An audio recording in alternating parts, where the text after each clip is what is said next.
어떤 분이시면 손이 들어주셨습니다. 초등학교에서 하셨는데 두 분이세요? 네. 중학교에서, 고등학교에서 골고루 계시네요. 네. 연수를 어떻게 시작을 할까 좀 고민을 하다가요. 제가 며칠 전에 유튜브를 보다가 한 5년 정도 전에 했던 그 드라마가 있었어요. 굿 닥터라는 드라마거든요. 혹시 기억하시나요? 그 서번트 증후군을 앓고 있는 주인공이 의사 홀로서기 하는 거거든요. 주원이 있던 그런 드라마였는데 그 드라마 마지막 부분에서 그런 질문을 하더라고요. 그 자폐인 그 주인공이 어떤 의사가 좋은 의사라고 선배한테 물어보더라고요. 그랬더니 선배가 어떤 의사가 좋은 의사인 걸 고민하는 그 의사가 바로 좋은 의사다, 그런 얘기를 하더라고요. 근데 저는 그 얘기를 딱 듣는데 선생님들 생각이 되게 많이 들었어요. 선생님들도 똑같은 고민들 하고 있어요. 어떤 선생님이 좋은 선생님인가, 또 어떤 수업이 좋은 수업인가, 이런 것들 항상 고민하시면서 지내시잖아요. 그래서 그런 고민들을 하시는 선생님들이 좋은 선생님들이시구나 라는 생각을 했었고요. 말씀을 꼭 한번 드리고 싶었습니다. 그래서 아마 여기 오신 선생님들도 다 그런 마음에서 오시지 않으셨을까 라는 생각이 들고, 그래서 마지막 시간이지만 조금 끝까지 힘내셔서 한번 진행을 해보는 어떨까 생각이 듭니다. 네, 인사드리겠습니다.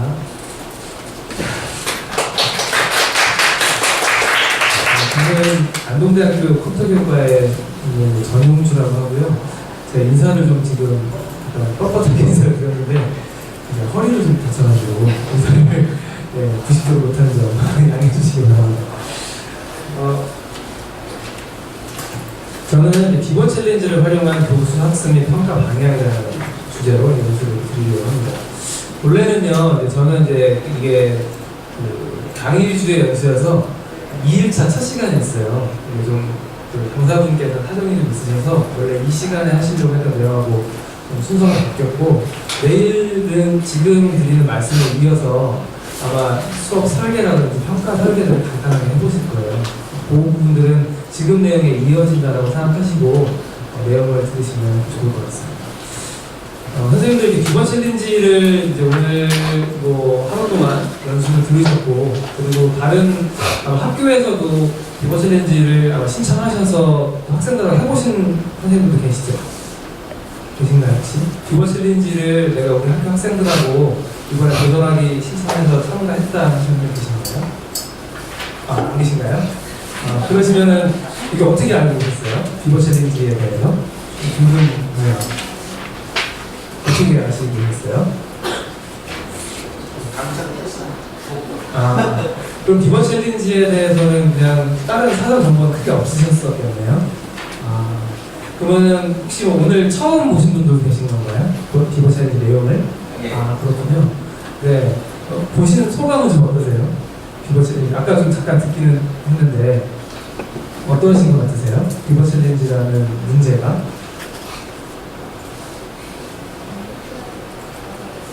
올림피아다고 몰아가야지. 네, 좋습니다. 또 궁금하신 거 혹시 있으신가요? 아니면 느끼신 거, 비번 챌린지 느끼신 거? 아까 말씀드렸듯이 너무 어렵다는 어렵다고요? 네. 학생들 나이 수준에 비해서? 문제풀이 네네네. 푸는 거에 대해서는 쉽게 애들이 우리가 수학 문제를 푸듯이 푸는데 이게 말이 길어지면서 그 말의 뜻을 갖다 이해하는 게 너무 어려워. 그래서 저도 제 소개도 드리겠지만 저도 초등학교에 재직을 했었거든요. 근데 초등학교 학생들하고 보고 챌린지를 해보면 제일 많이 나오는 이야기 중 하나가 이 글씨 읽기가 힘들어서 무슨 뜻인지 잘 모르겠다라는 의견이 많이 있었어요. 근데 중고등학생들 같은 경우는 그게 조금 적긴 했는데요. 아마 선생님들 별로 좀 경험이 있으신 분들은 거기에는 사전에 연습을 좀 하신 분들도 계시고, 아니면 팀을 이뤄서 같이 좀 읽어보고 시간을 충분하게 갖고 해보게끔 하신 분들도 계셨던 것 같아요. 아마 그런 문제들은 앞으로 개선이 돼야 될 필요가 있지 않나 생각이 들고요. 또 하나는 이게 이제 외국에서 이제 영어로 진행되다 보니까 그 영어에서 전달하려고 했던 그 본래적인 의미가 번역되는 과정에서 조금 다르게 전달되는 부분이 있는 것 같고 너무 필요 이상으로 길게 했던 부분들이 많이 있는 것 같아요. 그래서 그런 부분들이 조금 어려움으로 바닥에 났을까라는 생각이 있었습니다. 근데 이제 또 한편으로는 그 정보 교육과 비버 챌린지에 대해서 또 관심이 많으신 선생님들께서 주셨던 피드백 중에 어려운 부분도 말씀을 해주셨지만 또 좋았던 부분도 좀 얘기하시는 분이 계셨던 것 같아요. 근데 어쨌든 이 비버 챌린지 자체가 뭐 정보 교육의 새로운 어떤 평가 뭐 프레임워크로 사용될 수 있을 것 같다라는 의견들도 많이 주셨었고요. 그리고 이게 수업에서도 잘 접목하면 활용할 수 있을 것 같다라는 의견도 주신 것 같아요. 그래서 전반적으로는 이번에 참가도 굉장히 많이 하셨잖아요. 한 3만 명 정도 신청해주시고 한 2만 7천여 분이 이제 참여를 해주셨는데 그러면서 이게 이제 가치가 있다라는 것들 조금씩 느끼셨기 때문에 그런 참가 수준이 이제 나온 것 같거든요. 제가 알기로는 우리나라에서 단일 그런 계획 형식으로 이렇게 참가한 정보 분야에서 참가한 규모는 최대인 걸로 제가 알고 있습니다. 그래서 그러한 것들은 어떤 비버 챌린지의 어떤 숨어있는 가치들을 좀 느끼신 것이 아닌가라는 생각이 좀 들었어요. 그래서 그 피드백들 가운데 또 많은 피드백이 뭐였냐면 비버 챌린지가 그래도 뭐 신선하고 또 재미있는 거 알겠다. 그리고 정보 교육의 어떤 하나의 내용들을 담고 있는 좋은 콘텐츠인 거 알겠다. 근데 이거를 수업에서 좀 쓸 수 있는 방법이 없을까? 그런 것들을 질문 굉장히 많이 해주시더라고요. 수업에 좀 쓰고 싶은데 그것들을 우리가 어떻게 접근하면 좋겠는가 그런 얘기들을 많이 해주셔서 일단은 저희들이 이 연수들을 준비하면서 지난 8월 정도부터 이제 연구팀을 좀 꾸렸었어요. 그래서 현재 선생님들로 이루어진 연구팀을 꾸려서 전년도 문제들을 가지고 그 교육과정 성취 기준이랑 내용 요소랑 좀 배치를 시켜봤어요. 어떤 문제가 어느 교육과정에 달성을 하기에 좀 도움이 될 수 있는 문제들인가 그런 분석들을 한 이후에 그 분석된 결과를 토대로 해서 그 문제들을 적용한 성취 기준이 반영된 수업 사례들을 하나씩 개발을 해봤고 그리고 평가적인 측면에서도 우리가 어떻게 접근을 하면 좋을지 어떻게 사용할 수 있을지 그런 것들을 같이 고민을 하면서 논문을 이번 11월 말에 게재가 됐어요. 그래서 그게 나온 이후에 그 내용을 바탕으로 해서 지금 이 연수를 구성을 했습니다. 그래서 내용을 한번 참고해 주시고 선생님들께 그냥 저희들이 뭐 단시간에 그 부분들을 이렇게 하시라고 말씀드리는 분들은 아니고 아마 이 연수들이 다 그럴 거예요. 이렇게 어떤 많은 고민과 연구들이 토대가 돼서 그걸 바탕으로 해서 아마 전달될 때 선생님들께서도 그렇구나 동의를 많이 해주시고 한번 해볼까? 라는 생각도 많이 해보시는 것 같고요. 오늘은 그런 부분들에 대해서 간단히 말씀을 드리겠습니다. 강사 소개들을 조금씩 다 하셨나요? 네, 저도 간단하게 제 소개를 드리겠습니다. 저는 이제 작년도 8월 31일까지 초등학교에 근무했었습니다. 그리고 작년 9월에 임용이 돼서 직장이 바뀌었고요. 지금은 대학에서 정보교사가 되고 싶은 학생들을 지금 이제 가르치고 있고 지도하고 있습니다. 저는 이제 중학교 정보교과서에 집필을 참여를 했었고요. 그리고 초등교과서에는 집필을 참여는 못했어요. 근데 검토를 참여를 해서 3종 정도 검토한 이력이 있습니다. 그리고 지금 현재 시행되고 있는 이제 초등교사 전국 단위 연수들이 있어요. 그래서 며칠 전에도 지금 핵심교원 연수가 진행되고 있어서 이 부분도 함께 기획하고 참여해서 진행하고 있는 중이고요. 이제 중등 선생님들과도 지금 비버 챌린지를 통해서 연을 맺고 또 다양한 활동들을 하나씩 해나가고 있는 중입니다. 그래서 선생님들께 제가 이 분야에 대해서 뭐 도움을 드릴 수 있는 분들 혹시 있다면 연락 주시면 제가 또 도움될 수 있는 자료들이나 이런 것들 많이 협조를 드렸으면 좋겠고 선생님들도 마찬가지로 함께 협업할 수 있는 그런 부분이 있었으면 좋겠습니다. 네, 연수 드릴 순서는 이렇게 말씀을 드릴 예정이고요. 교육과정에 관련된 얘기들은 좀 많이 앞에서 하셨죠. 네. 그리고 선생님들께서 여기 오시기 전에 그 교육과정 내용도 좀 보신 적이 있으신가요? 그 원문, 교육과정 원문을 좀 보신 적이 있으세요? 예를 들면 초등학교 선생님들은 시과교육과정에 있는 내용을 보시는 부분이나 중등 선생님들은 이제 중등 정보 또는 정보 과학에 있는 내용들을 좀 보시고 오실 거예요. 그런 부분들이 좀 있으신 걸로 좀 생각을 하고 진행을 좀 하고요. 대신에 이 연수가 되게 좋은 것은 아마 이런 스타일이 처음인 것 같아요. 초등하고 중등 선생님이 같이 계시는 수가 없어요. 그래서 오늘 연수 새롭게 보실 수 있는 부분들은 초등학교 선생님들은 중등에는 이런 것들을 배우는구나. 소프트웨어 초등학교에서 배우는 이후에 이런 것들을 배우는구나. 그리고 중등 선생님들은 초등학생들이 이런 거 배우고 올라오는구나. 그런 것들을 좀 알고 가시면 또 관심을 가지시면 좋을 것 같아서 그 얘기를 좀 잠깐 드리도록 하겠습니다. 그리고 본론으로는 비버 챌린지와 정보의 교수 방향이나 평가 방향 부분에 대해서 설명을 드리겠습니다. 네, 먼저 구성주의라는 부분을 좀 말씀을 드리려고 해요. 비버 챌린지라는 부분이 아마 오늘 하루 종일 들으셨을 것 같아요.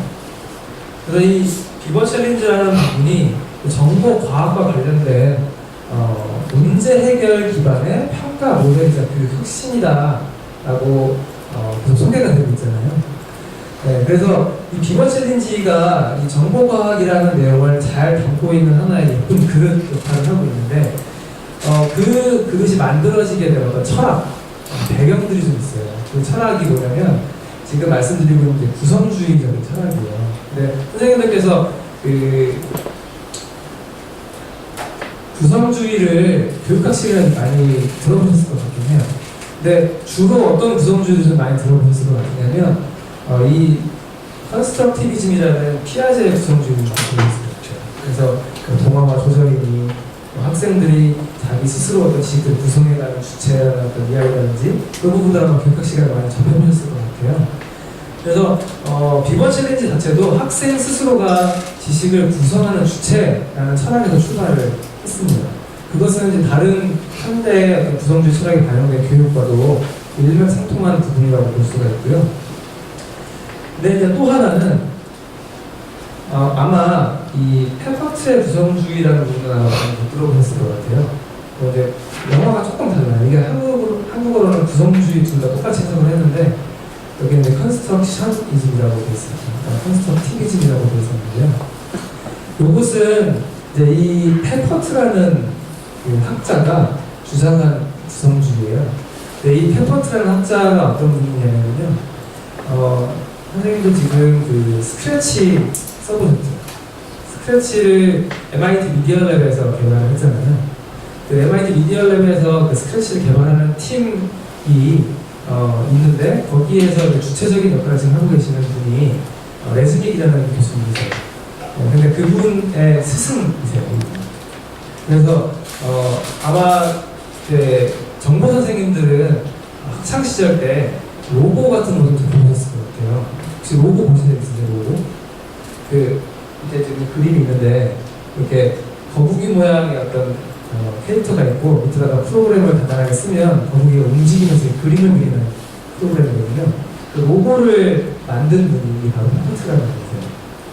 근데 이제 이분이 주장했던 구성주의가 뭐였냐면 그런 지식을 스스로 이렇게 구성하는 존재가 맞는데 그것은 구체물이라는 어떤 것이 있을 때 구체물을 가지고 자기가 그 구체물을 만들어가는 과정에서 훨씬 더 잘 이루어질 수 있다라는 주장을 했어요.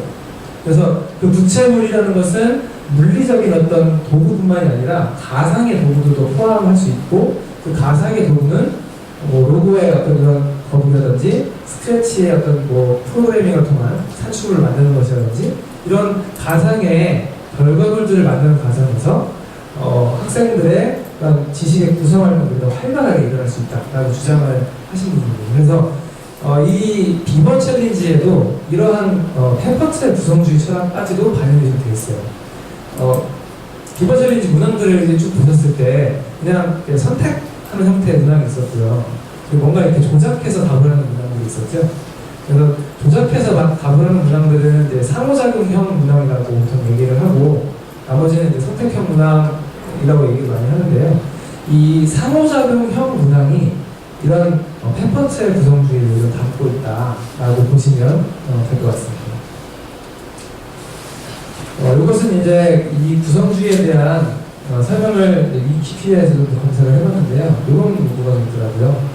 페퍼트라는 사람은 아까 원래 구성주의를 주장했던 피아제의 어떤 제자 역할이었나 봐요. 근데 제자로서 있었는데 피아제가 뭐라고 그 페퍼트에 대해서 얘기했냐면, 이 구성주의에 대해서 페퍼트만큼 이해한 사람이 없다.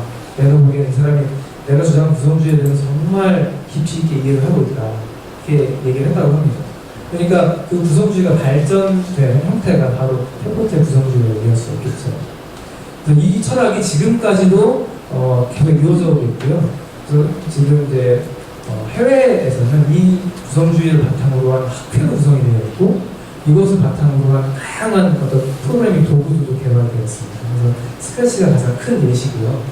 그래서 지금 이제 스크래치 컨퍼런스 같은 경우가 매년 이제 이루어지는데, 그런 곳에 이제 가서 보면 이 구성주의 얘기를 그 스크래치 철학이다라고 굉장히 주장을 하면서 학생들이 어떻게 이러한 것들을 사용해서 컴퓨팅 사고력을 키워갈 것인가에 대해서 굉장히 많은 논의를 하고, 그것을 위한 수업을 개발하는 것들을 볼 수가 있었어요. 그래서 선생님들도 이 페퍼트의 구성주의에 대해서 한번 관심을 가지시면 어떨까라고 생각을 해서 여기에 내용을 좀 담아봤고요. 그래서 이 비번 챌린지가 피아제의 구성주의와 페퍼트의 구성주의를 모두 담고 있는 형태다 말씀드릴 수가 있겠습니다. 그래서 이제 페퍼트의 구성주의를 설명할 때 learning by doing 또는 learning by making이라고 표현을 하기도 해요. 우리가 이제 메이커 교육도 많이 얘기하시잖아요. 메이커 교육도 learning by making이거든요. 그것도 이런 구성주의 철학이 반영된 것이라고 볼 수가 있습니다. 그냥 만드는 것이 아니라 그 만드는 과정에서 학생들이 그 지식을 한 번 더 구조화시키잖아요. 그렇죠? 그래서 그런 과정을 강조한 부분을 볼 수가 있고요. 최근에는 그래서 이러한 컨스트럭셔니즘, 페퍼트의 구성주의가 반영된 학습 환경의 특성을 이렇게 제시를 많이 해요. 이 중에서 좀 중요하게 우리가 볼 부분들은 아까 가상의 도구, 테크놀로지를 활용한 학습을 또 이런 중요한 학습 환경의 특성으로 제시하는 것들을 볼 수가 있었고요. 나머지는 읽어보시면 여러분들 충분히 이해하실 수 있을 거라고 생각합니다. 그래서 비번 챌린지에서는 일반적인 그런 구성주의를 따르면서 문제를 해결함으로써 그런 자기 스스로 인지적인 갈등을 겪으면서 자기 스스로 지식을 구성하는 그런 부분들이 있고요.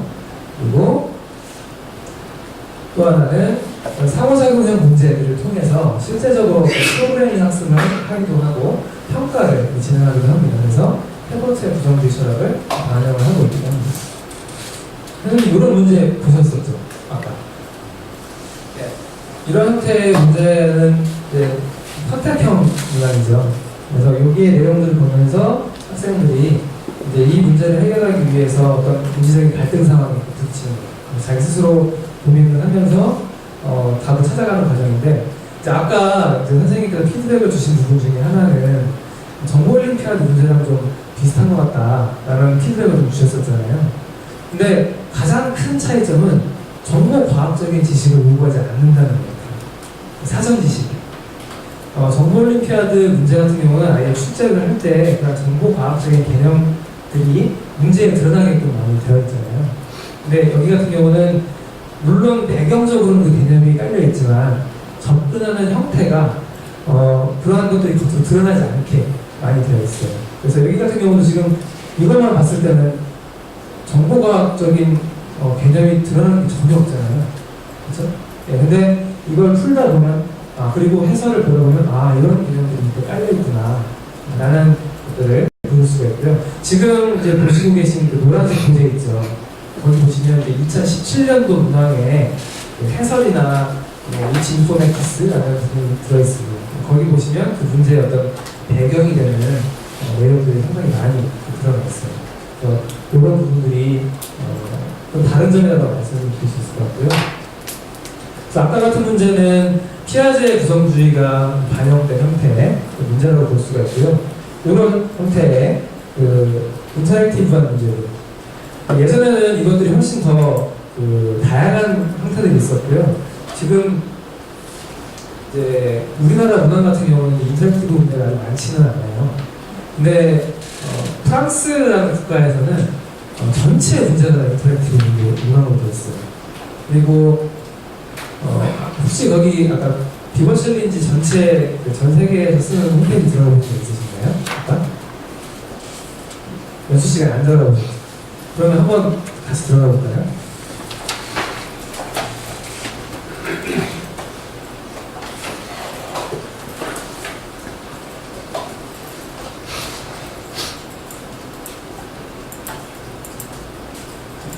벨브라스.org라고 한번 적어보겠습니다. 벨브라스.org.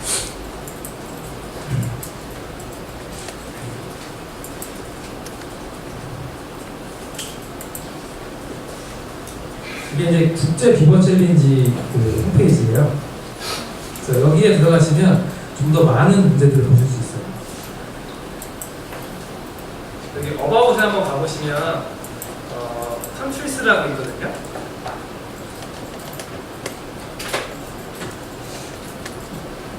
네.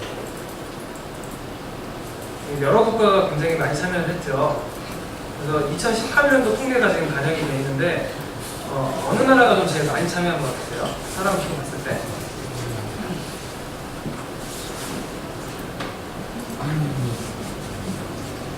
네, 벨라루스 같은 나라는 큰 나라가 아니고 15만 명이 참여했죠. 네, 그리고 독일 같은 경우는 37만 명 참여했죠. 네, 프랑스는 보니까 68만 명. 엄청나게 많이 참여한 거죠. 근데 이제 조금 배경적인 부분들이 있습니다. 프랑스 같은 경우는 그 IOI라는 부분이 연계가 되어 있어요. 그래서 그 올림피아드, 국제 올림피아드에 출전하기 위해서 어떤 1차적으로 자격을 갖춘 학생들을 선발을 할 때 이 비버 챌린지 결과를 활용해요. 네, 그래서 여기는 좀 형태가 약간 다르게 좀 운영이 되는 부분이 있어요. 그래서 좀 폭발적으로 참여를 하는 형태고요. 프랑스 한번 들어볼까요?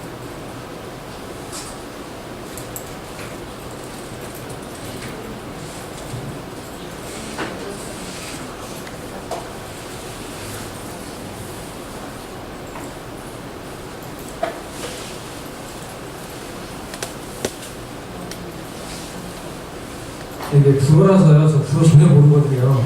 선생님 혹시 불어 배우신 적 있으세요? 네.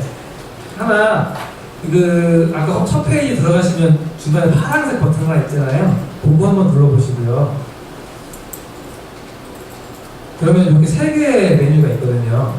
이 3개 메뉴 중에 두 번째 거 눌러보시면 예전 문제들이 좀 있어요.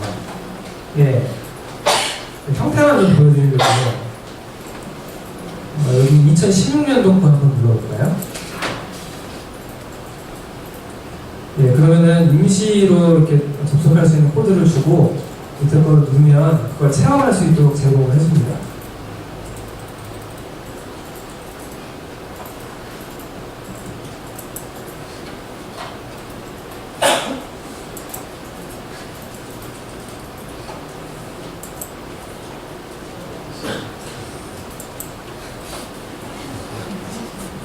이렇게 나오거든요. 예, 보이시죠?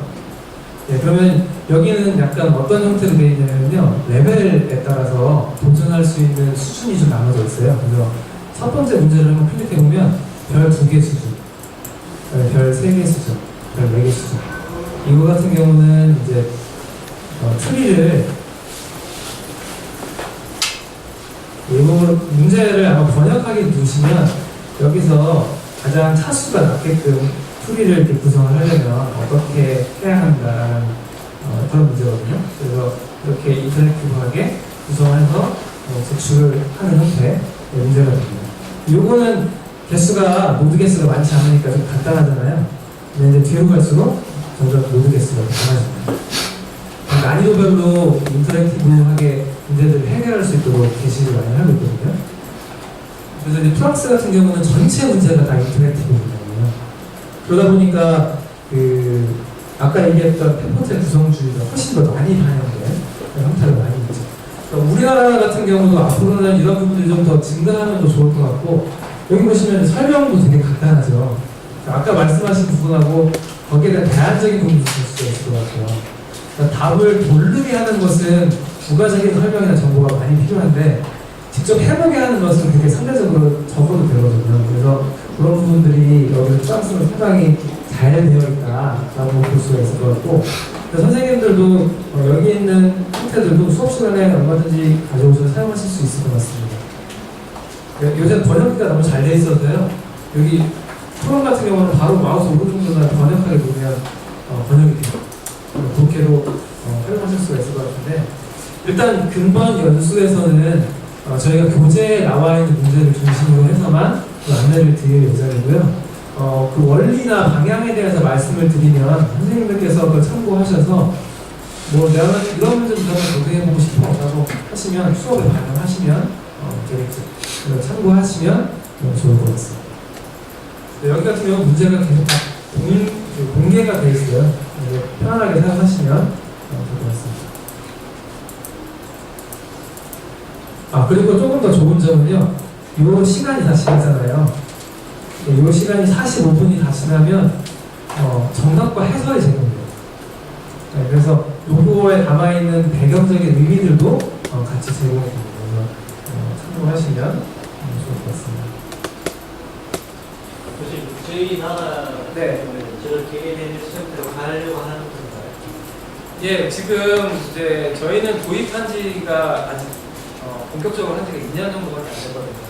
2016년에는 우리가 시험 참가를 한 거고, 근데 아시겠지만 저런 시스템을 구축하는 것이 전문가의 분들도 많이 필요하고 예산도 많이 필요하지 않습니까? 근데 국가 예산이 아니면 이런 부분들이 좀 정상적으로 운영되기가 쉽지가 않더라고요. 트래픽도 그렇고. 그래서 우리나라에서는 지금 이제 어떤 지금 상황이냐면 이거 챌린지 내에서 그 비용들을 충당을 하고 있어요. 그래서 지금 이제 참가비가 조금씩은 있지 않습니까? 원래는 무료로 되는 것이 방향성에서는 저희가 궁극적으로 해석하고 있는 부분이긴 한데, 지금 현재 전혀 외부에서 지원이 없기 때문에 그러한 부분들을 충당하는 부분 때문에 저희가 참가비도 있고 그렇거든요. 근데 결과적으로 말씀을 드리면 올해 시스템은 국내에서 개발됐어요.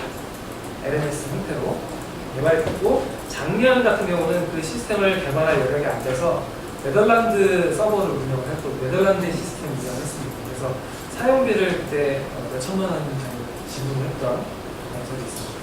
그래서 앞으로도 이 시스템이 좀 더 이제 개선이 되겠죠. 개선이 되면 말씀하신 대로 어떤 조금 더 좋은 퀄리티를 가진 LMS 형태의 어떤 LMS까지는 좀 어려울 수도 있겠지만 어쨌든 그 콘텐츠들을 넉넉하게 담고 계속 구축해갈 수 있는 형태의 시스템을 구축하기 위해서 계속 노력하실 것 같아요. 좀 과제를 좀 많이 있습니다. 네, 어쨌든 지금 그 국내 시스템이 구축이 되어 있고 1년 내내 제공이 될 예정이라서 아마 사용하시는 데는 크게 문제점은 없을 것 같고요. 대신에 우리나라 시스템에서는 해설이 제공되지는 않아요. 그게 조금 차이점이라서 그 부분은 아까 여기 프랑스 시스템 같은 경우 들어갈 때 인식 코드 같은 게 잘 가리켜 있잖아요. 근데 그게 상당히 그 보안상에 상당히 어려운 기술이라고 하더라고요. 왜냐하면 몇십만 명이 참여해야 되는데 그것들 계속 다 구분을 해야 되는 거거든요. 그리고 그 자료들, 응답한 자료들도 다 갖고 있어야 되는 거고요. 그게 어마어마한 양이기 때문에 그런 부분에 있어서 굉장히 어려운 기술력이 필요하다고 하더라고요. 올해 지금 현재는 저희 우리나라에는 그 부분이 아직 반영이 되고 있습니다. 그래서 아마 아까 체험하기 같은 데 들어가 보시면 코드 공유해서 같이 쓰시잖아요. 근데 들어가 보시면 이미 좀 답이 돼 있는 부분이 있으실 거예요. 그거는 이제 아마 빠른 시일 내에 개선을 하려고 하고 있는 걸로 알고 있습니다. 그래서 그 프랑스만이 아니고 뭐 영국이라든지 미국이라든지 다 이런 시스템들이 있어요. 그래서 한 번씩 들어가 보시면 이런 식으로 되어 있구나. 근데 대동소이합니다. 대동소이한데 프랑스만 좀 유독 형태가 좀 달라요. 그거를 그래서 보여드리고. 이제 비버실린지에 이런 구성주의들이 이렇게 반영이 되어 있어서 그걸 토대로 해서 이런 문항들도 인터랙티브하게 출제되는 경우가 많다라는 것입니다. 요거 같은 경우도 이제 전년도에 출제됐던 인터랙티브 문항이었어요. 그래서 이 빨간 공이 빨간이 아니죠. 삼각형이 빨간 공까지 가는 경로를 생각해서 여기에 있는 명령어만을 가지고 움직이게 되는데 이게 이렇게 반복이 되지 않습니까? 이 반복되는 내용에 이게 몇 번 반복돼도 상관이 없으니까 여기에 이 블럭들을 가지고 와서 이게 여기 빨간 색깔이 갈 수 있도록 하는 경로를 한번 생각해봐라. 이 프로그램을 약식의 프로그램이죠. 약식의 프로그램을 작성을 해봐라 라는 형태의 문제였고요. 아마 이건 해설에도 그 결과가 전반이 제공되고 있을 겁니다. 그래서 이것도 인터랙티브 문항에 그래서 이런 비버 챌린지라는 부분이 이제 구성주의 철학을 좀 바탕으로 하고 있어서 현재 개정교육 과정에서 추구하는 그런 학생 참여형 수업, 또 과정 중심 평가 이런 부분과 상당히 어떤 연계의 가능성들이 있다라고 일단은 볼 수가 있을 것 같습니다. 뒤에 제 목소리 들리시나요? 마이크 그냥 없이 하는 게 나을 것 같아요. 마이크 없으면 거기 괜찮을까요? 좀 잘 안 들리면 마이크를 하겠습니다. 네. 자, 다음은 비버 챌린지와 정보 교육 과정에 대해서 말씀을 좀 드리겠습니다. 네, 이 얘기는 아까 들으셨죠? 저희 그룹별 난이도 또 연령별 이렇게 나눠져 있다라는 부분이고요. 문제 영역도 이렇게 구분이 되어 있다라고 안내가 되셨을 겁니다. 지금 이 내용들을 보시면 우리나라 교육과정 내용하고 연관이 가장 많아 보이는 내용은 어떤 것 같으세요? 영어로 보시면 어디가 우리나라 교육과정하고 제일 연관이 많이 되어 보이세요? 그렇죠. ALP죠, 그렇죠? 이게 우리나라 교육과정의 비중을 중등에서는 굉장히 많이 차지하고 있죠. 그리고 여기 같은 경우는 2영역에 많이 반영이 되어 있죠. 자료과정도 영역에. 그리고 뭐 컴퓨터 처리 및 하드웨어, 통신과 네트워킹 이런 부분들도 피지컬 컴퓨팅이라든지 컴퓨팅 시스템 그런 부분하고 좀 연계가 많이 되어 있고요. ISS2 영역 같은 경우는 상대적으로는 우리 교육 과정에서는 아주 많지는 않죠. 처음에 있는 정보 문화 그 부분에서 좀 반영이 되어 있긴 하지만 이쪽은 조금 더 적극적인 의미로 다가가고 있는 것이 좀 차이점이라고 볼 수가 있겠습니다. 비버 챌린지 문제의 어떤 채점 방식이고요. 그리고 문제는 문제당 보통 3분 내에 해결되도록 주어집니다. 그래서 15문제는 45분 이렇게 쉬워지게끔 하고 있고요. 문제 해결 정도나 난이도에 따라서 각점으로 감점이 보입니다. 그래서 난이도가 쉬운 문항은 6점, 어려운 문항은 12점, 그리고 무응답은 0점이고 오답은 감점입니다. 그런 형태가 약간 특징적인 부분이고요. 이거는 이제 교재에 있는 것으로 제가 알고 있는데요. 뒤에 교재 제일 뒤에 한번 볼까요? 노란색 책에도 있으실 거고요. 아마 여기 연수 문제에도 있으실 거예요. 제가 지금 이거를 보여드리는 이유는 내일 선생님들께서 이제 수업을 설계하실 때 문제를 선정하셔야 되잖아요. 그러면은 문제 선정하실 때 어떤 문제들 리스트가 있나 이 리스트 보시면서 확인하시면 될 것 같아요. 그래서 작년도, 그러니까 2017년도요.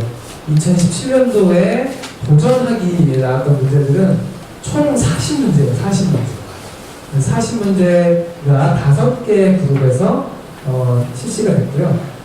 초등학교 3, 4학년은 9문제, 그 다음에 5, 6학년은 15문제, 나머지 그룹들도 다 15문제씩 출제를 했고요. 올해는 조금 문항수가 좀 바뀌었어요.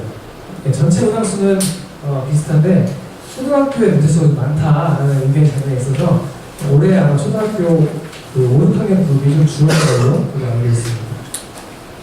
그래서 이런 문제들이 출제가 됐다라고 보시면 될 것 같고요. 아까 그 체험하기 보시면서 올해 문제들 한번 쭉 보셨죠? 아까 김동 선생님하고도 한번 공부 보신 걸로 제가 아까 파악이 되는데 요거는 그 전년도 문제가 되겠습니다.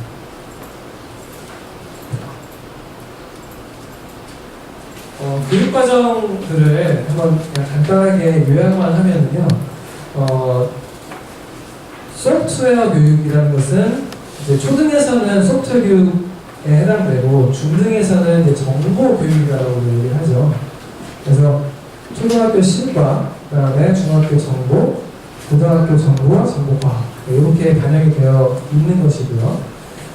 초등학교 같은 경우는 이 실과, 교과에 포함이 되어 있지만 실과 교과 내에 기술 시스템이라는 영역이 있습니다. 그 영역 안에 있는 성취 기준들만 일반적으로 소프트웨어 교육 17차시다라고 초등학교는 지칭을 하고 있어요. 근데 중등 입장에서 봤을 때는 이 기술 활용 영역에 있는 성취 기준이나 내용 요소들도 정보 교육 영역에 해당되는 부분이 있거든요. 그래서 초등에서는 한 개의 대단원이 요거에 의해서만 쓰여졌지만 이 내용들과 연계해서 지도해라 라고 그 교수학습 유의사항에 제시가 되어 있습니다. 성취 기준들은 그래서 초등학교에는 8개, 중학교는 17개, 그리고 고등학교는 정보에서 29개, 정보과학에서 25개의 성취 기준이 각각 되어 있습니다. 교재도 아마 그 내용들이 이제 번호만 아마 제시가 되어 있을 거고요. 제일 뒤에 부록에 보시면 내용 요소, 내용 체계표하고 그다음에 성취 기준 이런 게 수록이 되어 있어요. 그 부분도 선생님들 참고하시면 좋을 것 같습니다. 제가 좀 말씀을 드리려고 하는 부분은 이 부분이에요. 지금 이제 정보 교육을 생각을 해보시면 이전에 신차교육과정 시절에는 중학교하고 고등학교의 교과명이 달랐죠. 그렇죠? 정보라는 과목이 아닌 다른 이름을 가진 교과목이 있었기 때문에 하나의 목표가 아닌 다른 목표들을 좀 갖고 좀 다른 내용 체계를 갖고 적용된 부분들이 있었어요. 그러니까 어떻게 보면 체계적인 교육이 이루어지기 어려웠던 환경이었던 것이죠. 근데 그게 2007 개정 교육과정서부터 하나의 교과목을 가지면서 어떤 체계성을 갖고 적용되기 시작했잖아요. 그것과 마찬가지로 지금 초등하고 중등이 약간 지금 그런 상태예요. 그래서 초등에도 지금 정보라는 교과가 필요한 상황이거든요. 예, 근데 교과가 없이 다른 교과 안에 그냥 하나의 그냥 식구로 들어가 있어요. 예, 그러다 보니까 영역명도 다르고 여기 영역명 보시면요, 중학교하고 고등학교는 지금 딱 맞아요. 그렇죠? 예, 근데 초등학교 같은 경우는 갑자기 뭐 기술 시스템 이런 게 나와요. 기술 활용 이런 게 나와요. 그리고 핵심 개념 같은 경우도 소통하고 혁신이라고 되어 있어요. 네, 그러니까 중등에 있는 정보교육과 초등의 소프트웨어 교육의 어떤 큰 흐름이 제대로 지금 이어지지 못하는 어떤 기초가 있는 것이죠. 그래서 다행스럽게도 이 내용 요소는 그래도 좀 잘 제시가 되어 있어요. 적긴 하지만. 그래서 지금 이제 요 결과물은 뭐냐면요, 이 부분은 좀 배제를 하고 나와 있는 내용 요소들이 있지 않습니까? 여기 지금 뒤에 부록에 보시면 내용 체계표가 있으실 거예요. 초등학교 실과에 있는 내용 체계표, 그다음에 중고등학교에 있는 내용 체계표에 보시면 내용 요소라는 것이 있습니다. 내용 요소. 아까 김동 선생님하고 한 번씩 보셨을 것 같아요, 중고과는. 그 내용 요소들을 대응을 좀 해놓고 초등학교에 있는 내용들이 중고등학교의 내용과 어떤 계열성을 가지고 있느냐 한번 살펴본 거예요. 옆에 있는 이 과목이라는 게 뭐죠? 기본 기술입니다. 이거 같은 경우는 아마 중고등학교 하신 과목이시죠? 그 정보 컴퓨터 표시라고 교사들이 이수에 나온 기본 기술 과목이잖아요. 여기 이제 AI가 지금 빠져있는 거 여기 제외할게요. 그래서 개혁을 한번 이렇게 일곱 개정으로 나눠볼 거예요. 이거를 나눈 것은 이제 이와 관련된 연구를 진행을 하면서 그거를 통해서 비슷한 거를 좀 있고요. 그래서 보시면 초등학교 같은 경우는 소프트웨어 인계, 그리고 절차적 문제 해결, 프로그래밍 요소와 구조, 그다음에 개인정보와 지식재산 구조, 로봇의 기능과 구조, 이 5개의 내용 요소가 있거든요. 이 내용 요소가 이제 소프트웨어 인계 같은 경우는 중학교로 넘어가면 여기 정보 문화에 있는 정보과의 특성과 진로라든지 고등학교에 있는 정보과학과 진로 이런 부분하고는 연계가 될 수 있겠죠. 그래서 같은 가라는 대화라는 표시를 이렇게 하는 거예요.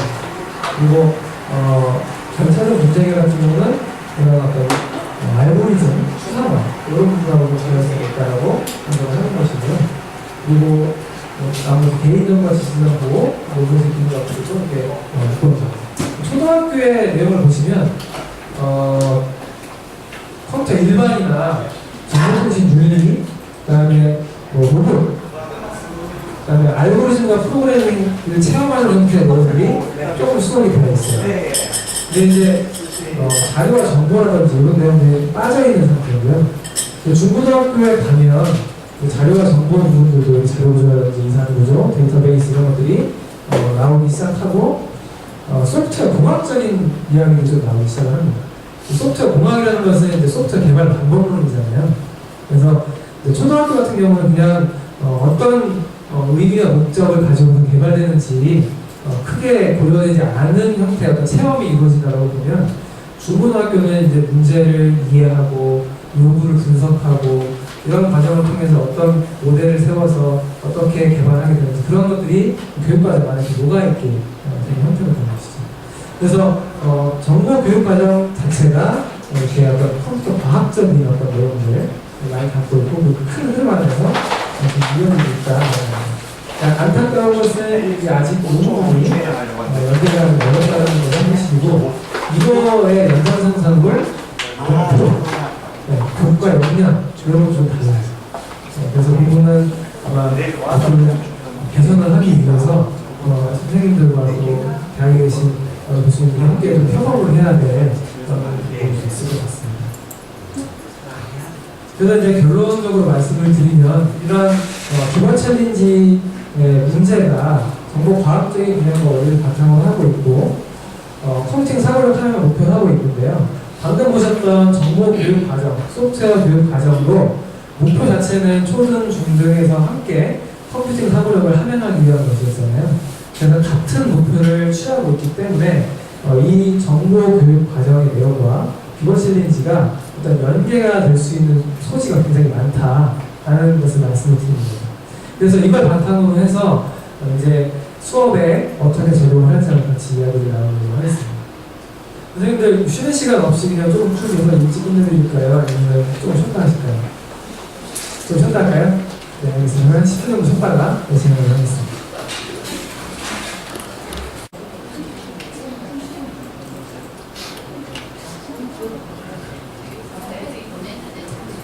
네, 그럼 계속으로 해서 좀 하겠습니다.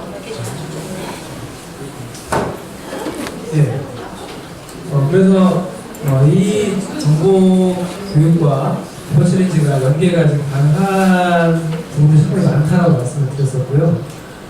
그렇다면은 어떻게 연계를 할 것이냐라는 부분이 이제 연계 숙제죠. 기본 챌린지는 기본적으로 문제를 해결하는 형태로 이루어져 있죠. 그리고 정보 교육도 컴퓨팅 사고력을 추구하고 있고, 컴퓨팅 사고력 자체가 어떤 컴퓨터를 활용한 문제 해결 능력 이런 것들을 의미하고 있지 않습니까? 그래서 어떤 문제 해결이라는 어떤 키워드들이 동일하게 사용되고 있는데요. 선생님들 이렇게 수업을 예를 들어서 정보 수업을 설계하시거나 소프트웨어 수업을 설계하실 때 가장 시간이 많이 투입되는 부분이 어느 부분이신 것 같으세요? 수업을 계획하실 때 어떤 부분에서 제일 많이 고민을 하세요? 크게 말씀하시면 되겠습니다. 평가, 네, 좋습니다. 평가 부분도 고민이 많이 되시죠, 그렇죠? 네, 또 혹시 뭐 시간이 많이 투입되신 분이 어디가 또 투입될 것 같으세요?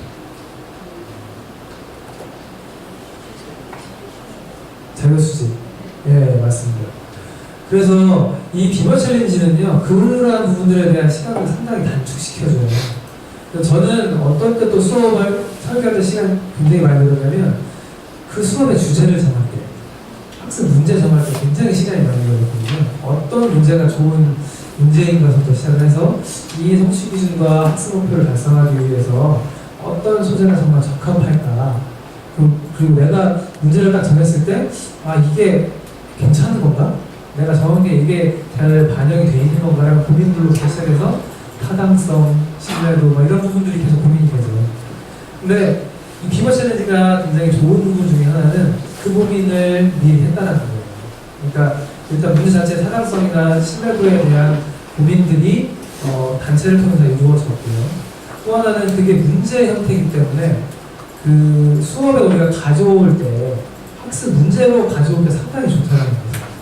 그러니까 평가 도구뿐만이 아니라 수업의 소재, 수업의 문제도 될 수가 있다는 거죠. 그래서 그러한 측면이 이 비버 챌린지를 활용했을 때 정보교육에서 어떻게 우리가 더 풍성한 어떤 수업들을 만들어갈 수 있을까라는 답이 될 수가 있는 것이죠. 그래서 지금 아마 오늘 하루 종일 해보셨던 그 비버 챌린지가 문제를 푸는 것만으로 끝난다면 아무 의미가 없을 수도 있는 그런 과정이지만, 이게 우리의 수업에 녹아들 수 있다면 상당히 좋은 시너지를 발휘할 수가 있다는 것이죠. 그래서 그 부분에 대한 고민들이 지금 이루어지고 있고요. 그리고 실제로 이것부터 보여드릴게요. 전년도에 그 논문에 포함되어 있던 내용도 2015 개정 교육과정의 초등, 중, 고등학교, 또 정보과학까지 성취 기준들을 다 보고 비버 챌린지 40문제 것들을 다 본 다음에 서로 매칭을 시켜본 거예요. 그래서 예를 들면 초등학교 같은 경우는 성취 기준이 총 8개라고 아까 말씀드렸었잖아요. 그 8개의 성취 기준은 아마 교재 뒤편에 써 있으실 거예요.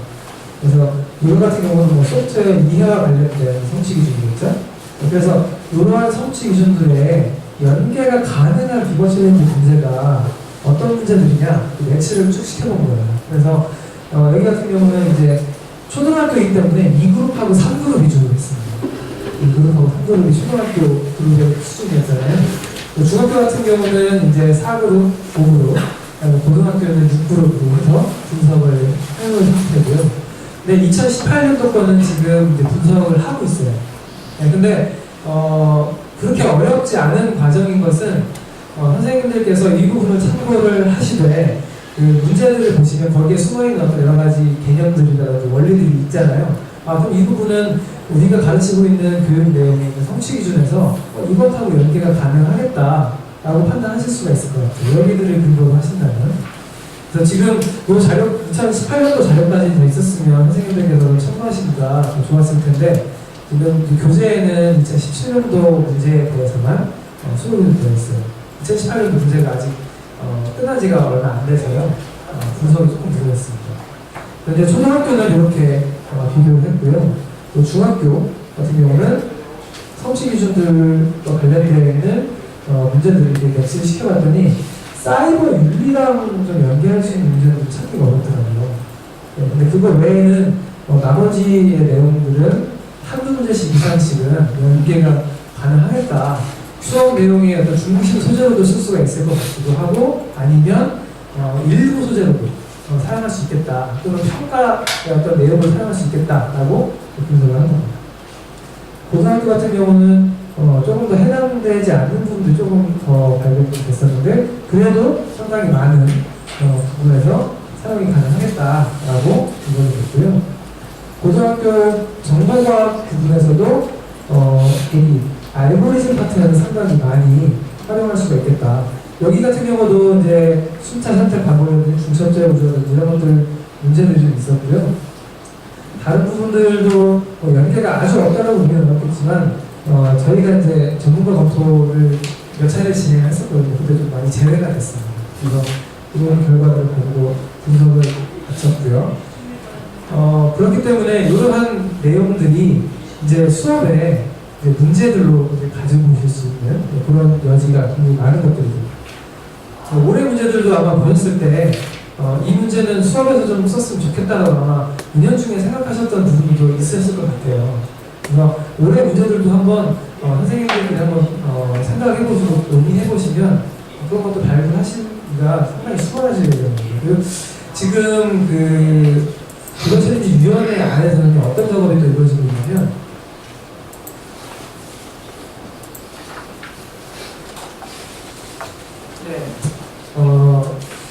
이것을 책으로 지금 엮고 있어요. 그래서 교수 학습 자료집 형태일 수도 있고, 근데 그 앞부분은 약식의 교과서 형태로 쓰일 예정이에요. 그리고 뒷부분은 아니면 또 별책으로 구성될 수 있는데 뭐 지도서나 선생님들이 할 수 있는 수업 지도안, 수업 자료, 평가지 그런 것들을 좀 묶어서 이제 출판을 할 예정이에요.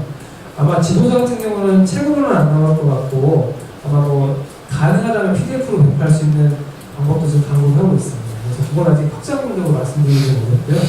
그래서 지금 초등학교 같은 경우도 지금 20개 넘는 예비 주제들을 좀 선택을 해서 그 중에서 15개 정도 주제를 지금 선정하고 있습니다. 중학교도 마찬가지고요. 그래서 이렇게 뭐 교수학습 방법이라든지 평가 방법까지 다 이렇게 연계를 해서 어떻게 하겠다라고 계획을 좀 세우고 있는 그런 중입니다. 지금 요 자료들도 아까 이거와 동일한 관점으로 이제 교육과정하고 기본적인 문제를 매치시키면서 수업에 어떻게 적용할 것인지 그런 고민들을 하고 있다는 것이죠. 그래서 선생님들께서도 좀 주의하셔야 될 부분들은 그 문제를 보시면서 그 교육과정 성취 기준을 보시면서 그 내용 속에 담겨있는 본질, 그렇죠? 그 정보과학적인 기초 개념과 성취 기준에서 추구하는 중심 개념들이 있죠. 이런 부분들이 얼마나 잘 매치가 될 것인가에 대해서 잘 고민을 하셔야 되겠죠. 그 부분이 깊이 고민이 혹시 되지 않는 상태에서 선제가 된다거나 그런 경우에는 오개념이 생길 수도 있을 수 있고요. 그 부분은 혼자 하시는 것보다는 여러 선생님들과 같이 논의하시는 것도 하나의 방법이 될 수 있을 것 같습니다. 그래서 저희는 지금 이제 다양한 그 수업 방법들이 있는데 그 중에서 몇 가지 정도의 사례들을 한번 준비를 해봤어요. 그래서 이것만 가능하다는 건 절대 아닙니다. 선생님들께서 평소에 좋아하시는 교수학습 방법이 있으시거나 선생님만의 방법이 있으시면 그거와 접목하시는 것도 얼마든지 가능하다고 보고요. 이건 그냥 예시로 보여드리기 위한 자료이기 때문에 그렇게 참고하시면 좋을 것 같습니다. 여기는 지금 저희가 문제 중심 학습, 그리고 프로젝트 기반 학습, 협동 학습, 그리고 언플러그드 학습하고 기본 챌린지라는 어떤 문제들을 좀 연계를 해서 수업을 계획한 사례들을 좀 몇 개 준비해봤습니다. 그 구체적인 방법은요, 그 문제 중심 학습의 경우는 말 그대로 문제를 해결하는 과정에 대한 어떤 학습이죠. 그래서 선택한 문제나 상호작용 문제를 해결하는 것 자체가 하나의 어떤 수업의 중심적인 활동이 되고요. 프로젝트 기반 학습의 경우에는 3가지 정도로 저희가 방향을 설정을 해봤어요. 첫 번째는 문제 만들기거든요. 아까 문제 만들기 선생님들 조금 해보셨죠? 이거를 학생들한테 시켜보는 거예요. 문제를 보면은 이거 아까 정원 선생님 혹시 같이 풀어보셨나요? 변형도 해보셨나요? 변형 안 해보셨어요? 네. 이 문제를 풀 때는 그냥 두 개 겹쳐놓는 거죠. 그렇죠? 겹쳐놓고서 둘 다 사용되지 않은 숫자 공간이 몇 개냐 그냥 찾으면 되는 거죠. 근데 이 속에 들어있는 그 정보과학적인 기본은 이거예요, 이거. 그 주차 공간이 주차가 되어 있는 것은 1로, 주차가 안 되어 있는 것은 0으로 이렇게 표시가 되면 이 두 개가 어떤 논리적인 연산을 통해서 지금 이렇게 결과가 나온 것은 1일 때는 지금 0이 나왔고 0일 때는 0이 나왔고 1, 0일 때는 1이 나왔죠. 그렇죠? 그러니까 이거 같은 경우는 지금 논리적인 계산으로 하면 논리적인 어떤 합에 대해서 나온 부분이죠. 네. 그러니까 오월 연산이죠, 오월 연산. 네. 근데 이거 문제를 이제 바꾸기 위해서는 이 문제는 그래서 월요일이나 화요일 두 날 중에서 한 날이라도 주차가 된 숫자가 몇 개냐, 아니면 둘 다 주차가 안 된 게 몇 개냐를 물어보는 거잖아요. 근데 이제 만약에 이거를 이렇게 바꾼다고 하면 이렇게 한번 바꿀까요? 이렇게 바꾼다고 하면 문제를 어떻게 바꾸면 좋을까요? 이렇게. 이거는 AND 현상이죠. 그렇죠? 그러면은 문제를 뭐라고 바꾸면 될까요? 네. 네. 이런 식으로 개념을 바꿔서 한번 문제를 새롭게 적용을 해보도록 하는 것이죠. 그러니까 이 아이디어들을 아이들이 좀 생각해보게 하는 그런 형태가 될 수도 있겠고요. 그리고 난이도가 좀 올라가겠죠. 그렇죠? 이런 형태도 있죠. 이거는 무슨 현상이죠? 다를 때 말이에요. 예, 익스크러시브 원이죠. 그렇죠? 예, 그러니까 문제를 요거를 토대로 해서 낸다고 하면 뭐라고 하면 좋을까요? 그렇죠. 월요일이나 화요일 중에 하루만 주차한 날을 주차한 공간을 세면 몇 개, 이런 식으로 문제를 이렇게 바꿔보는 형태가 되는 것이죠. 그래서 정보형 문제는 이렇게 문제를 좀 새로운 개념을 가지고 정보를 추가하거나 제거해서 만드는 형태가 되겠습니다. 그래서 이게 첫 번째 그 프로젝트 활동의 사례라고 볼 수가 있고요. 이런 그 이진수 같은 개념은 나중에 발전이 되면 이런 형태까지도 아까 첫 시간에 뵀을 거예요. 그렇죠?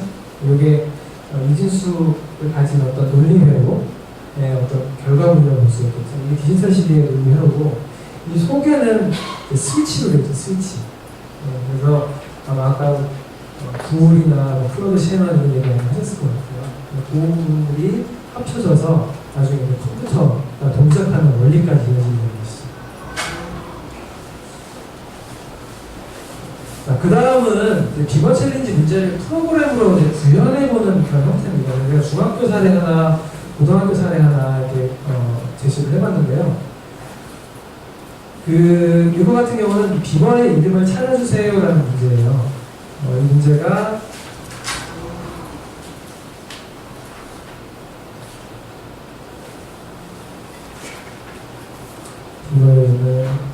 비번의 이름이라는 문제인데요. 초등에도 나오고 중등에도 나오는데요. 157조 정도입니다. 노란색 책 157조. 157조입니다.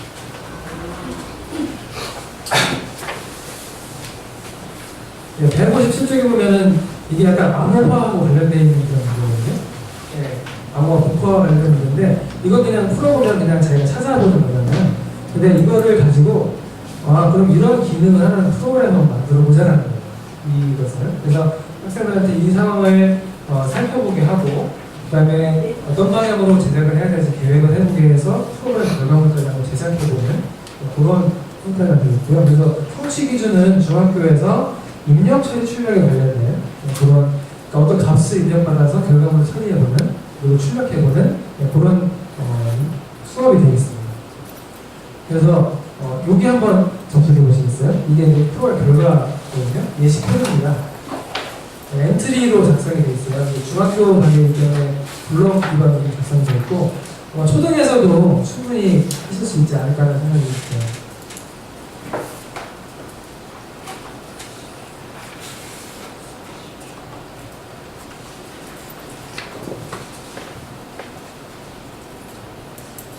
코드 보기로 해서 한번 보시겠어요? 코드 보기. 코드 보기. 이렇게 코드 보기 보이시나요? 파란색 버튼. 정지시키시면 코드 보기 나오거든요.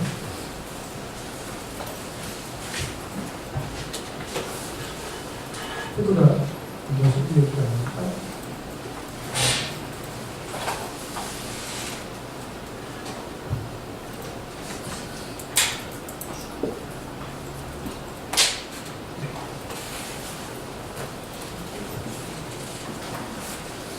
네, 그거 실행해 보시면 지금 제가 5개만 넣었어요.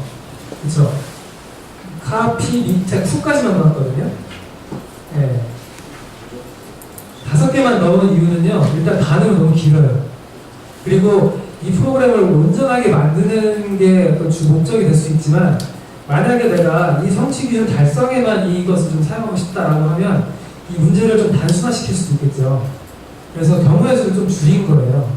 뭐 한 10개라든지 뭐 7, 8개 정도 줄여서 프로그램으로 작성할 수가 있는 그런 형태인 거고요. 실행해 보시면 내가 예를 들어서 뭐 카, 미, 태 이렇게 입력하면 A, C, D 이렇게 이제 번역이 돼서 나온다는 거죠.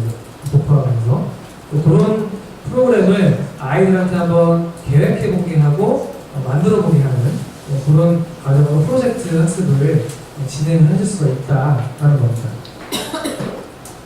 그래서 이러한 예시 코드 같은 경우는 지금 변수가 좀 사용됐기 때문에 복잡해 보이지만 크게 복잡한 게 없습니다. 묻고 답하기와 반복 정도, 그리고 여기 분산 그 정도밖에 없으니까요. 아마 길이 때문에 좀 길어 보이긴 하지만 충분히 만들 수가 있을 거라고 생각이 되고 학생들도 어렵지 않게 접근할 수가 있을 것 같아요. 그래서 이렇게 수업으로 진행 가능하고요. 고등학교 같은 경우는 이제 조금 더 복잡하게 접근할 수가 있을 것 같아요. 고등학교 같은 경우는 지금 이제 주로 C나 파이썬 사용하시죠? 그렇죠? 네. 여기 같은 경우는 이제 플레이봇을 사용한 그런 결과물인데요. 플레이봇들도 많이 사용하시나요? 플레이봇 들어보셨죠? 예. 그래서 요거 같은 경우는 이제 사탕 수집하기라는 6그룹의 세 번째 문제입니다. 이게 무슨 문제냐면요. 문제를 이렇게 보셔야 좀 이해가 되실 거예요.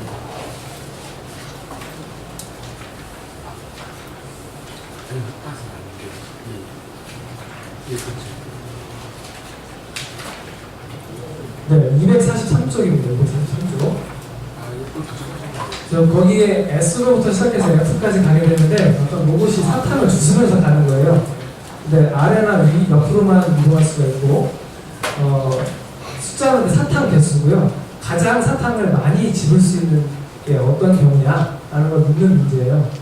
요거를 이제 학생들하고 문제를 생각해보게 하고 알고리즘을 설계해서 만들어보게 하는 그런 형태가 되겠고요. 활동지 같은 경우도 이렇게 제작을 했습니다. 그래서 여기에서 이 과정을 통해서 설계도 해보고 핵심 코드들을 좀 생각해보게 하는 그런 부분인데요. 한번 요거는 결과물을 한번 좀 실행을 해볼게요. 요 주소에 한번 적어주시겠어요? 여기 크롬에서 bit.ly 베브라스 _01 이렇게 한번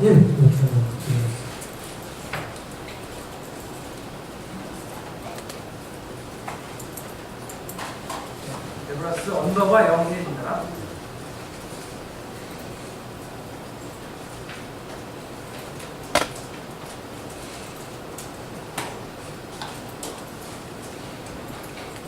아마 선생님들께서는 이 부분만 보이실 거예요.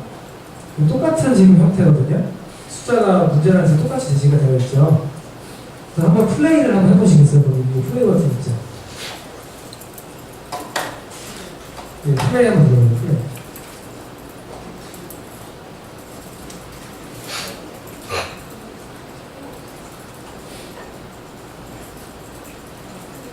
네, 플레이 하시면 이 로봇이 이렇게 스캐닝을 쭉 하면서 그 지점에서 수집할 수 있는 가장 많은 사탕의 수를 칸마다 채워넣기도 해요.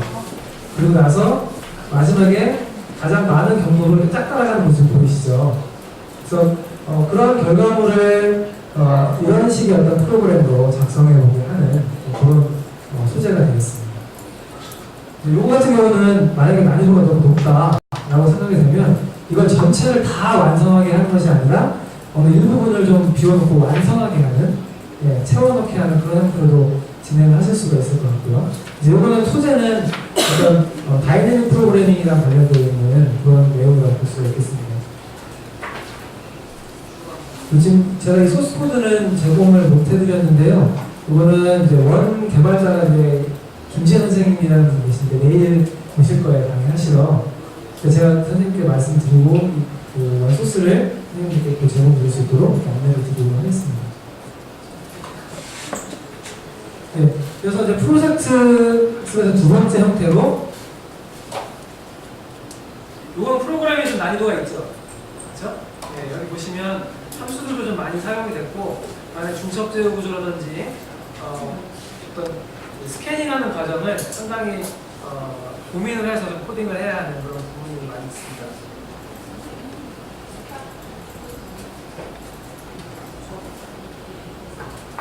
네, 그 다음은 또 하나 이제 메이킹 활동 해보는 거거든요. 이건 되게 간단한 예시인데 그 문제들 중에 보시면 이런 문제가 있어요. 고층 빌딩 아트라는 문제가 있거든요. 고층 빌딩 아트.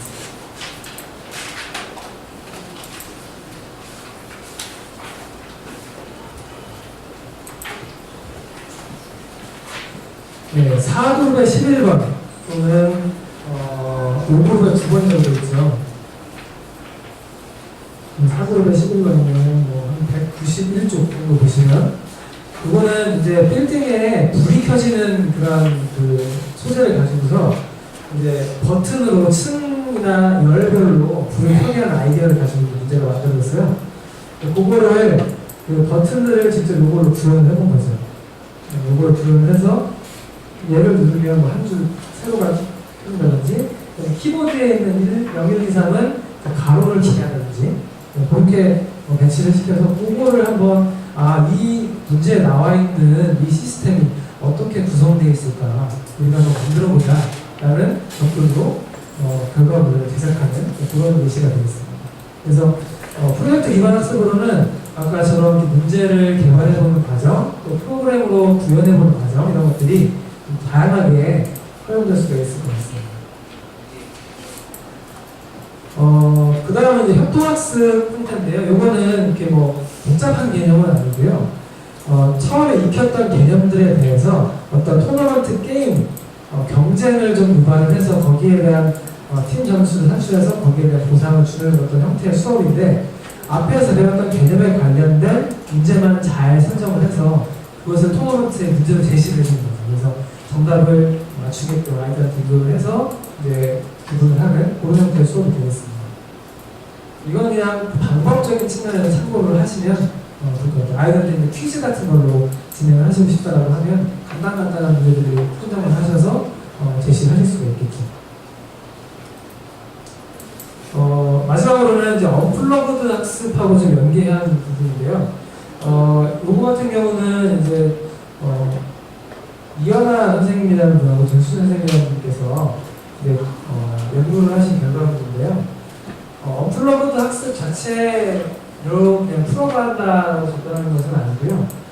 언플러그드 학습하고 비버 챌린지를 서로 연계를 한 거예요. 그래서 언플러그드 활동을 먼저 하고 비버 챌린지 문제를 풀게 한다거나 비버 챌린지 문제를 풀고 언플러그드 활동을 하게 한다거나 이제 그런 접근을 하거든요. 그 의미가 뭐냐면 여기 같은 경우는 개념을 먼저 학습을 한 거고 그것을 비버 챌린지를 풀면서 그것을 얼마나 이해했는지 확인하는 그런 과정인 거고요. 여기 같은 경우는 비버 챌린지 문제를 통해서 어떤 수업의 동기 유발이나 흥미를 이끌어내고 또 거기에서 기초적인 개념들을 살펴본 다음에 그것을 적용한 조금 심화된 언플러그드 활동을 하게 하는 그런 순서가 되겠습니다. 이분들은 이제 수업 사례를 제시를 이렇게 하셨는데요. 선 언플러그드 후 비버 챌린지 활동의 예시로는요.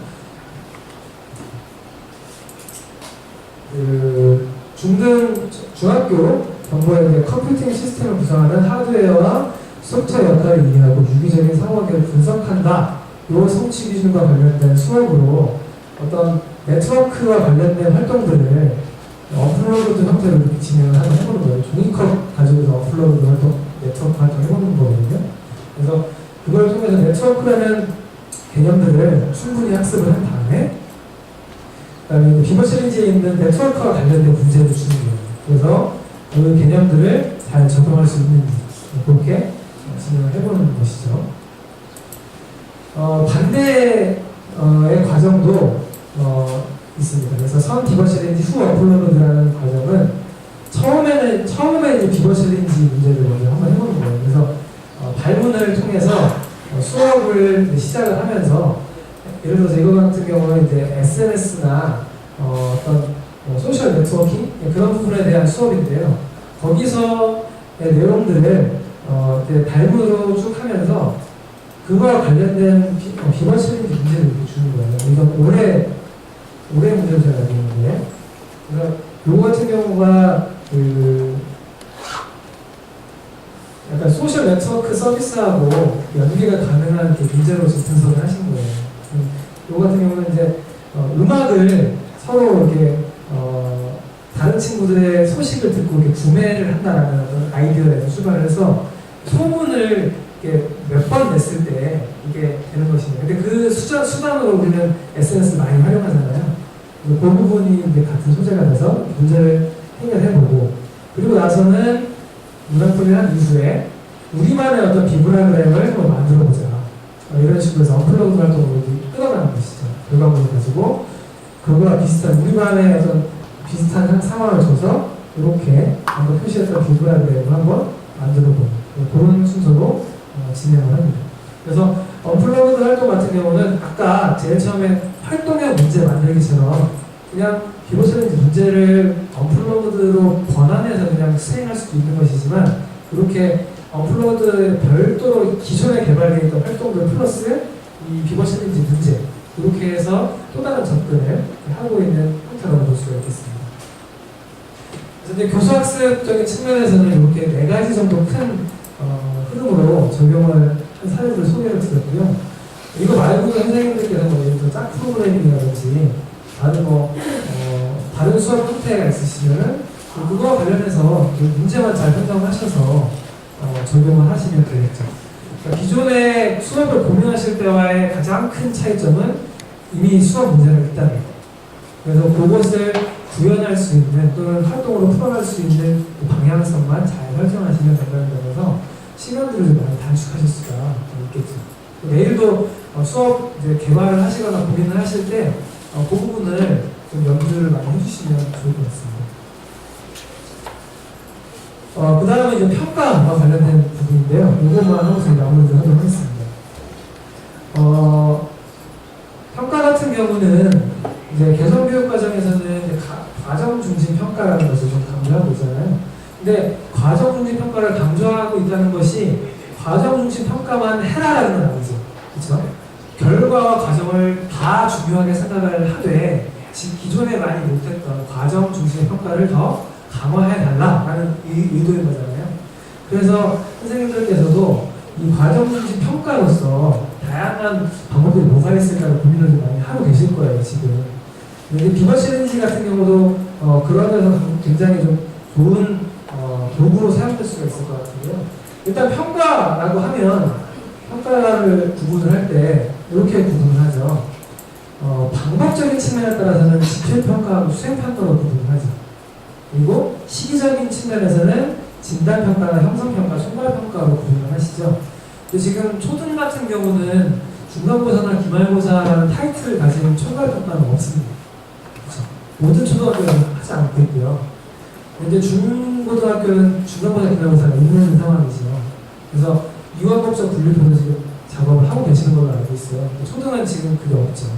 그래서 불과 이제 몇 년 사이에 굉장히 많이 좀 바뀌고 있고, 아마 중등도 좀 그런 방향이 앞으로 좀 진행되지 않을까 생각도 듭니다. 근데 아예 없어지지는 않을 것 같고요. 그래서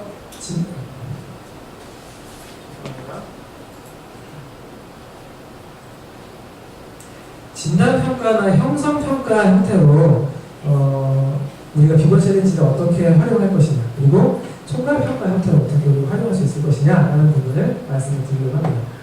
일단은 우리가 방법적인 측면에서 지필평가 형태로 활용을 하는 것은 비버 챌린지 문제를 그냥 그대로 거의 사용하신다고 보면 되죠.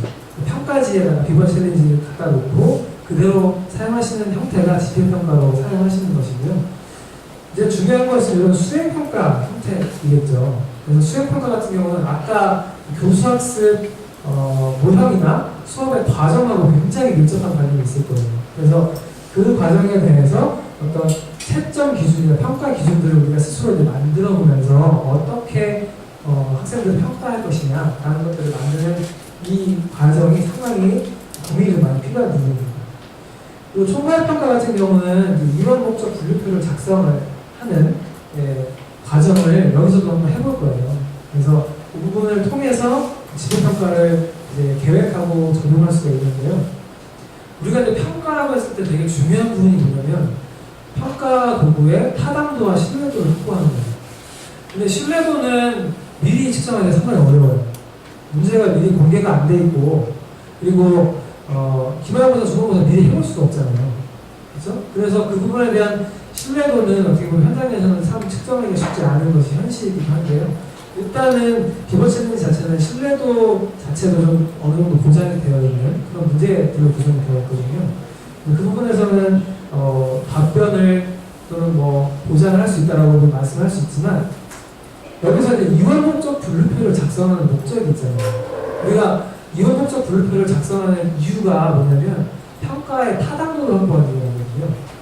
즉 내가 측정하려고 하는 이 분야에 대해서 이 문제로 하는 게 평가하는 게 맞다. 그렇게 제시하기 위한 증거자료잖아요, 이게.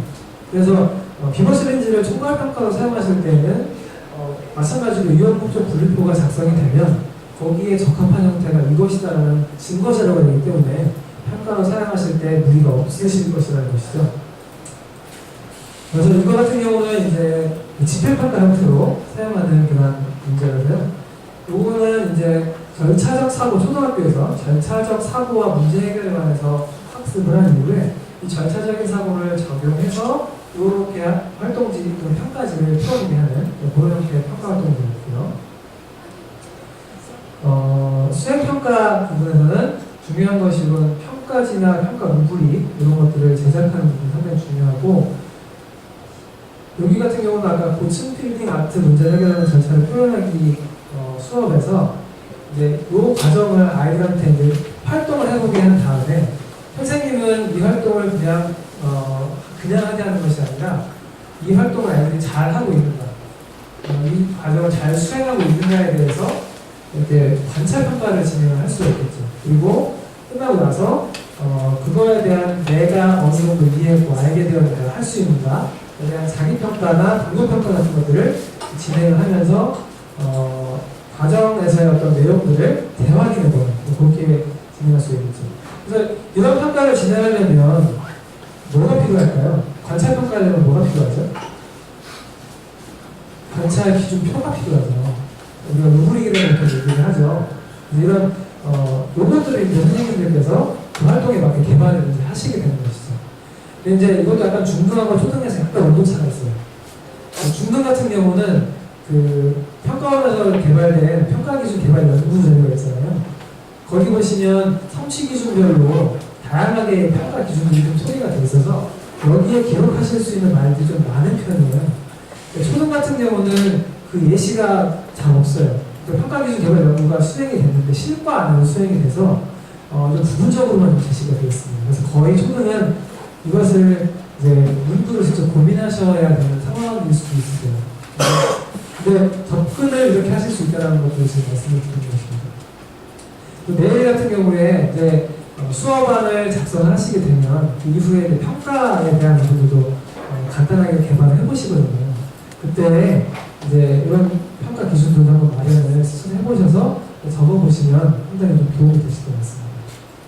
이거 같은 경우는 자기 평가하는 그런 부분이고, 자기 평가를 평점으로 표시해오는 그런 평가지가 있습니다.